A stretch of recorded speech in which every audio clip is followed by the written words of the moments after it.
आज की इस वीडियो में हम पढ़ने वाले हैं कुंवर नारायण की दूसरी कविता बात सीधी थी पर के बारे में। बात सीधी थी पर एक बार भाषा के चक्कर में ज़रा टेढ़ी फंस गई। कवि कहते हैं कि जो वो बात अपने श्रोताओं को बताना चाहते थे वो तो सीधी सी थी, सरल सी थी, पर भाषा के चक्कर में ज़रा टेढ़ी सी हो गई। मतलब जब कवि ने उसमें भाषा का प्रयोग किया तो वो ज़रा टेढ़ी हो गई। उसे पाने की कोशिश में भाषा को उल्टा पलटा, तोड़ा मरोड़ा, घुमाया फिराया।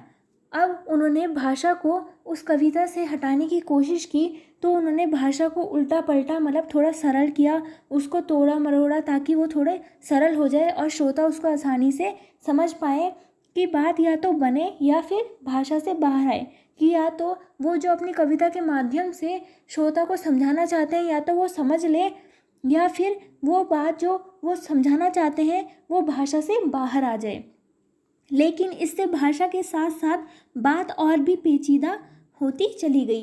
लेकिन अब क्या हुआ, पहले तो भाषा ही थोड़ी कठिन लग रही थी, पर अब क्या हुआ, जो वो बात समझाना चाहते थे वो भी और ज़्यादा कठिन होती चली गई। सारी मुश्किल को धैर्य से समझे बिना मैं पेज को खोलने के बजाय उसे बेतरह कसता चला जा रहा था। अब इन सारी मुश्किलों को शांति से सुने बिना मैं पेज को खोलने के बजाय उसे बेतरह और ज़्यादा कसता चला जा रहा था। अब इन सारी मुश्किलों को मैंने धैर्य से नहीं समझा, जबकि मैं पेज को खोलने के बजाय उस भाषा को और कठिन बनाता जा रहा था। भाषा को सरल बनाने के बजाय मैं उसे और कठिन बनाता जा रहा था, क्योंकि इस करतब पर मुझे साफ सुनाई दे रही थी तमाशबीनों की शाबाशी और वाहवाह। क्योंकि जो मैं ये करतब कर रहा था, यानी कि जो मैं कविता सुना रहा था, उस पे मुझे साफ सुनाई दे रही थी तमाशबीनों यानी तमाशा देखने वाले, उनकी शाबाशी और वाहवाह की आवाज़ सुनाई दे रही थी। आखिरकार वही हुआ जिसका मुझे डर था। आखिरकार वही हुआ जिसका कवि को डर था। जोर ज़बरदस्ती से बात की चूड़ी मर गई और वह भाषा में बेकार घूमने लगी। जोर ज़बरदस्ती से भाषा को उस कविता से अलग करने लगे। इस बात से भाषा की जो चूड़ी थी, बात की जो चूड़ी थी, जो वो समझाना चाहते थे हमको, वो क्या हो गई, वो चूड़ी उसकी मर गई। वो जो भाव समझाना चाहते थे वो भाव मर गया और वह भाषा में बेकार घूमने लगी। हार कर मैंने उसे कील की तरह उसी जगह ठोक दिया। अब हार कर कवि ने उस कविता को वहीं पर अंत करने का सोचा।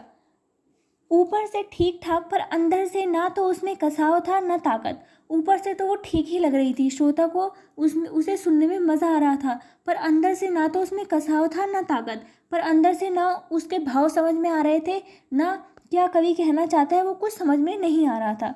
बात ने जो एक शरारती बच्चे की तरह मुझसे खेल रही थी। बात, कवि को कैसा लग रहा था कि जो बात है वो उससे एक शरारती बच्चे की तरह खेल रही है।